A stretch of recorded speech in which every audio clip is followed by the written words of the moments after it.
했던 그 기철이가 아니라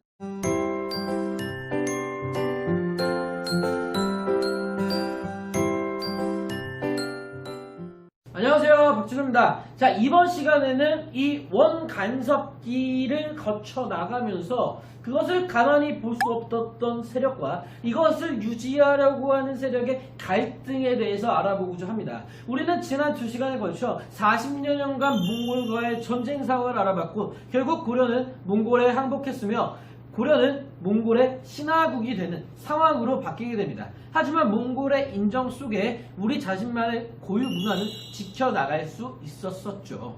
자, 그러면서 결국 무신 세력들이 물러나고 새로운 세력이 등장하고 고려는 몽골의 제국에 맞는 체제로 변모하게 되는 상황 속에서 이것을 유지하려고 했던 세력과 이것을 극복하려고 했던 세력들 간의 갈등을 알아봐야 되는데요. 먼저 이것을 유지하려고 했던 세력들이 바로 권, 세족이라고 하는 세력부터 알아보겠습니다. 자, 권문세족이라고 하는 것은요, 뜻은 바로 이렇습니다. 자, 이렇다고 하는 뜻은 권력이 있는 가문이라고 결정적으로 정리할 수 있는데요. 이 세력들은 몽골의 간섭을 유지하려고 하는 세력들이었습니다. 그러면 누구의 덕분으로 얘네들은 성장했을까요? 바로 몽골, 즉 원나라의 도움을 받아 성장했던 세력들이 되겠습니다. 자, 그런데 얘네 이 권문세력들 같은 경우에는 다양한 부류면서 권문세족들이 됐던 세력들이 있습니다. 예를 들어서 나는 몽골어를 잘해, 통역관 역할을 하면서 성장했던 세력도 있습니다. 또 어떤 세력이냐면요, 난 무신이었는데 몽골에 좀 잘 보였더니 세력을 그대로 유지해주는 거야, 이런 세력도 있고요. 옛날 문벌 귀족 중에서도 일부 권문세족이 되는 경우가 있었습니다. 또 어떤 경우에는요, 그냥 친원파로서요, 몽골과의 전쟁 시기에 미리 항복하면서 몽골의 대은혜를 얻은 그런 세력들, 다양한 부류가 있었습니다. 이전에 무신이나 문벌귀족이나 호족과는 약간 다르게 다양한 특징들을 보이면서 권문세족이 된 경우가 많았습니다. 그럼 얘네들이 고려를 위해 충성을 했는가? 라고 생각한다면 저는 확답은 못 내리겠지만, 이들은 몽골을 자신의 나라인 고려보다 더 좋아하는 세력이었습니다. 그래서 친원파라고 보통 부르기도 합니다.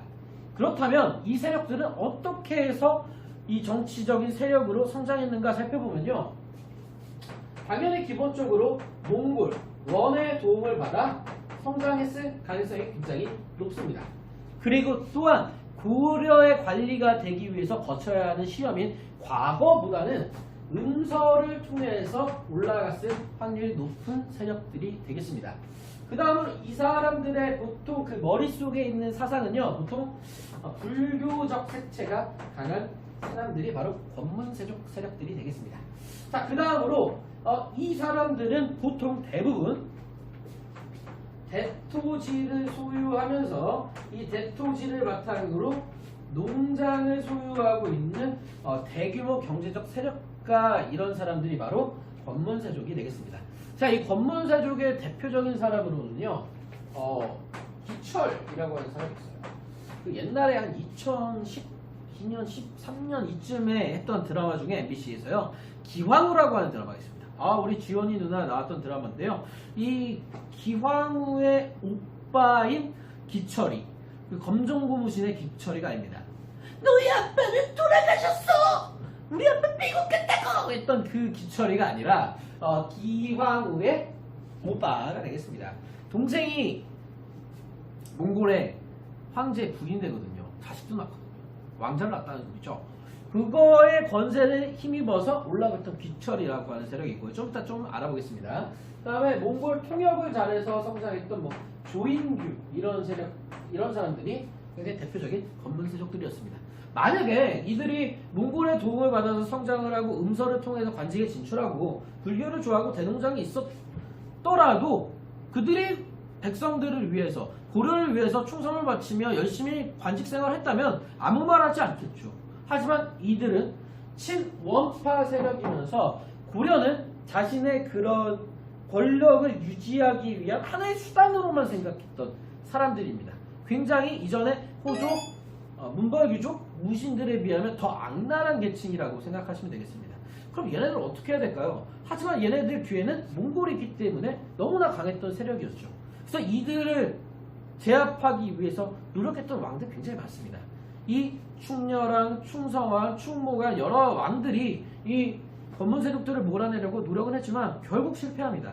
그리고 또한 이 농장들도 없애기 위해서 많은 정책 기구, 정책적인 회의를 했지만 실패합니다. 그렇다고 하는 거는 얘네들의 세력이 너무나 막강했기 때문에 얘네들을 이길 강력한 통치자가 필요했다는 겁니다. 그 통치자가 나오게 됩니다. 앞서도 얘기했지만 이 권문세족의 힘을 억누르기 위해서 여러 왕들이 노력을 했지만 실패했다라고 했었습니다. 하지만 이 왕이 등장합니다. 바로 그 유명한 공민왕입니다. 고려의 마지막 불꽃이라는 별칭이라고 할까요? 그런 별칭을 붙인 공민왕이 되겠습니다. 공민왕은 어쩔 수 없이 이전의 선대 왕들 아버지처럼 몽골의 황실의 딸과 결혼해서 몽골 스타일의 풍을 살다가 이전의 왕이 죽으니까 고려로 넘어와서 왕을 시작하는데요. 이 공민왕은 굉장히 주변 상황에 박습니다. 이 당시에 그렇게 드셌던 잘 나갔던 원나라가 점점 약해집니다. 그 이유 같은 경우에는 여러 가지 이유를 꼽을 수가 있는데요. 이 몽골의 영토가 워낙 넓다 보니까 관리하기 힘든 측면도 있었을 뿐더러 이 몽골의 지배층의 사치 풍조가 굉장히 유행합니다. 그 티베트 쪽에 있는 그 라마교라고 하는 그런 종교를 숭배하면서 굉장히 사치와 향락을 부리게 되고, 그리고 억눌려 있던 중국의 대표민족 한족들이 일어나면서 굉장히 몽골이 고려에 신경 쓸 수 없는 상황까지 이르게 됩니다. 그래서 공민왕 같은 경우에는 이 권문세족들 그리고 원나라를 벗어나기 위한 배경을 아주 시기적절하게 타고난 사람이라고 생각합니다. 그래서 배경 같은 경우에는 원나라와 이후에 등장하는 명나라가 교체되는 시점에 등장했기 때문에 이 공민왕의 정책의 목적인 원나라에 반환하는 정책, 난 원나라에 반대하는 정책을 하겠어 라는 것과 왕권을 강화하기 위한 그런 목적을 추진하는데 이 원명 교체기는 아주 적절했다라고 하는 소리가 되겠죠. 그래서 이 반원 왕권 강화를 추진하기 위해 공민왕은 집권하자마자 여러 개혁 아이디어를 떠올린 뒤 공민왕 집권 5년에 그의 속마음을 드러내기 시작합니다. 어떤 것들을 하는지가 아주 시험에 잘 출제 포인트가 되는데요. 여기는 여러분들 꼭 잘 들어주시기 바랍니다. 첫 번째, 이 몽골에게 빼앗긴 영토 중에서 가장 핵심 지역은 탐나 총관부인 제주도, 그 다음에 동령부인 서경이 아니라 쌍성총관부였습니다. 쌍성총관부. 그리고 두 번째로는 일본을 원래 정벌하려고 만들었던 정동행성이라고 하는 기구, 그리고 몽골 마음대로 재판하고 감시하고 관리하는 이문소라고 하는 거, 그리고 무신 정권 때부터 대를 이어서 관리들을 자기 마음대로 배치할 수 있는 정방, 그리고 친원파의 우두머리였던 기철, 이를 모두 제거합니다. 며칠 만에요? 단 하루 만에요. 하루 만에. 기철 같은 경우에는 굉장히 자기의 동생이었던 기식 여자가, 이름 정확히는 알 수가 없어요. 공녀로 잡혀가요. 그런데 굉장히 글이나 글재주나 말하는 솜씨가 뛰어나서 결국 몽골 왕자의 둘째 부인까지 올라갔다가 결국 첫째 부인이 돼서 왕자까지 낳는 그런 엄청난 성장을 하는 그런 여자가 바로 기왕인데요. 그 자기 동생이 지금 몽골의 그런 엄청난 나라의 황제의 부인이 됐다고 생각해보세요. 엄청 기세등등하지 않습니까? 또한 이 기왕후가 엄청나게 성장하니까 고려에서도 이 기철, 기왕후에 눈치를 볼 수밖에 없어서 엄청난 관직을 주고 몽골도 기철에게 관직을 주게 됩니다. 근데 얘가 엄청나게 막 나갔나 봐요. 지나가다가 마음에 안 들면 툭툭 차버리고 뭐 수레 같은 게 막 지나가고 있으면 그냥 뭐야 마음에 들지 않으면 막 했다고 해요. 그리고 또 임금도 신하인데도 불구하고 자기가 낫지만 자기의 동생이 지금 몽골이라고 하는 나라의 황제의 부인이기 때문에 왕이 왕같이 보이지 않았죠. 왕 옆에서 걸려다가 그런 제안하다가 혼나고 그냥 완전 진짜 기세등등하게 살았다가 국민왕이 더 이상 얘를 가만히 둘 수 없어. 결국 연애를 한번 해서 밤에 철퇴를 쳐서 죽여버립니다. 그리고 정동행성, 정박, 이문소 바로 폐지시키고요. 그 다음에 쌍성 총관부를 군대를 이용해 수복하는데 이 쌍성 총관부라고 하는 지역은 굉장히 철저한 방어 준비가 돼 있던 곳이었지만 여기서 이자춘이라고 하는 관리를 미리 포섭해서 성문을 활짝 열게 하여 결국 수복하게 됩니다. 이 이자춘의 아들이 조선을 세우는 이성계의 아버지입니다. 그래서 이성계 집안이 이때부터 관직에 진출할 수 있게 됩니다. 그러면서 지금 권문세족도 중이고 지금 반원정책 하면서 왕권 강화도 하는 이런 정책들을 피면서 국민왕은 자신의 입지를 강화시키게 됩니다. 점차 국민왕은 기세가 등등해지면서 자신의 왕권도 키우고 반원정책을 추진하게 되면서 큰 왕권 강화를 맺게 되지만 하지만 고려 상황이 굉장히 좋지 않았어요. 대외적으로 많은 그 왜구 그리고 홍건적이라고 하는 한족의 그 반란 세력들이 고려에 침입하면서 고려의 그 전 영토가 쑥대밭이 되고 있는 상황이었습니다. 이렇게 하나하나 진압하면서 반원 정책도 하고 대외에 침입하고 있는 무장 세력도 진압하면서 국민왕은 하나하나 뭔가를 정리해 나가기 시작합니다. 당시에 쓰고 있었던 몽골의 연어도 사용하지 않고 몽골이 바꿔놓은 그런 관제 그런 정치적인 기구들의 이름을 다시 원상복귀시키는 등 왕권과 고려의 그런 기세 등등한 위치를 올리기 위해 굉장히 노력을 합니다. 그러던 도중에 국민왕 14년에 자기가 그렇게 사랑했던 여자, 몽골의 여자였던 노국대장 공주가 죽게 됩니다. 국민왕은 이전에 정치를 하면서 노국대장 공주의 그런 든든한 후원을 받습니다.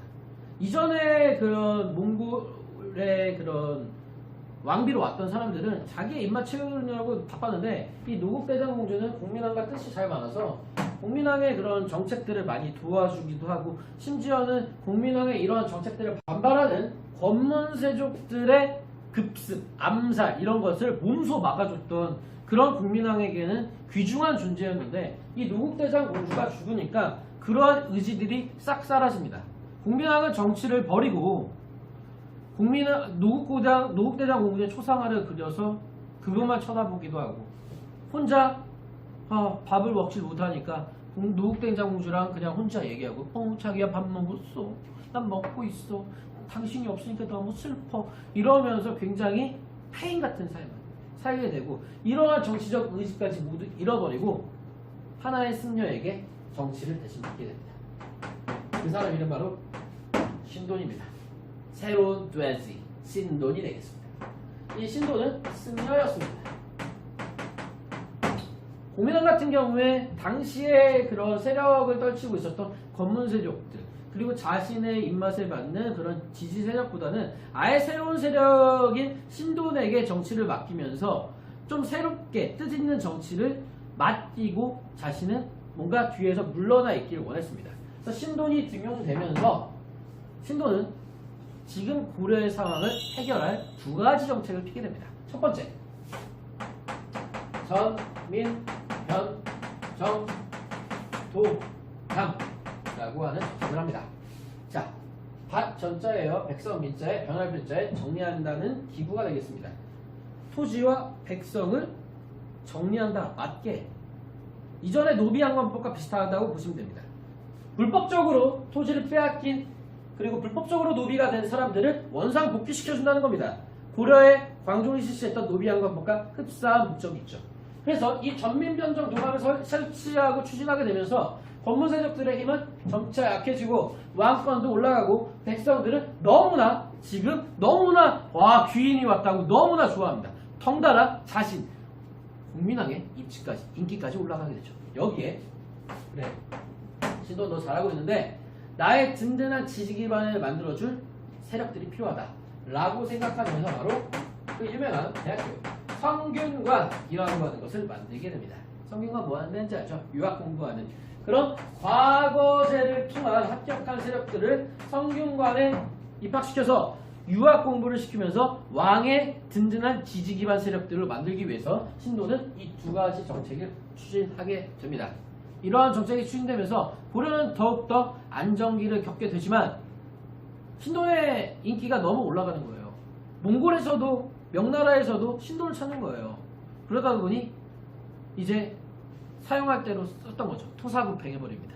신도는 국민왕이 죽여버리게 되고 결국 자신이 임은 노국대장 공주가 죽으면서 정치의 입지를 잃었기 때문에 그 이후부터는 자제위라고 하는 걸 설치해서 귀족들의 미소년 남성들과 놉니다. 그 담은 영화가 바로 여러분은 볼 수 없는 쌍화점이라고 하는 영화죠. 국민왕은 더 이상 노국대장 공주가 죽은 이후에 여자를 가까이 하고 싶지 않았습니다. 그래서 결국 자제위라고 하는 것을 설치해서 남색을 즐겼다라고 하는 건데 사실 이게 팩트인지 팩트가 아닌지는 알 수는 없지만 결국에 이 국민왕이 시해가 되거든요. 그 시해가 되는 이유가 이 자제위에서 함께 가장 즐겼던 홍윤이라고 하는 그 사람과 잘 그렇게 지냈다가 결국에 홍윤이 국민왕의 그 첩과 바람이 나게 되면서 죽이려고 하거든요. 국민왕이 그걸 미리 알고 홍윤이 결국에 국민왕을 시해버리게 됩니다. 근데 이 홍윤이 국민왕을 시해하는데 자신의 목숨이 위험했죠. 사실 그 왕의 첩과 바람이 나서 애가 생겼거든요. 그리고 자신도 언제 죽을지도 모르고 또 국민왕을 싫어하는 권문 세력들의 지침이 있었을 수도 있겠죠. 그래서 국민왕이라고 하는 사람의 5년과 14년에 추진했던 정책들을 통해 특히나 이 시대를 잘 만났던 국민왕의 정책들로 인해서 고려는 마지막 불꽃을 피웠지만 결국에 국민왕이 시해되면서 이러한 정책들은 모두 끝이 나게 되고 결국에 국민왕이 죽은 이후로는 거의 왕권이 거의 없다시피 할 정도로 굉장히 안 좋아지는 상태가 되게 됩니다. 이 이유는 과연 고려는 이 마지막 불꽃이 꺼진 뒤는 어떻게 될까요? 다시 권문 세력들이 일어날까요? 아니면 이 성균관에서 공부한 새로운 세력들이 고려를 다시 일으켜보려고 할까요? 아니면 다시 새로운 왕이 등장해서 다시 한번 고려를 펼쳐보려고 할까요? 다음 시간에 알아보겠습니다. 안녕!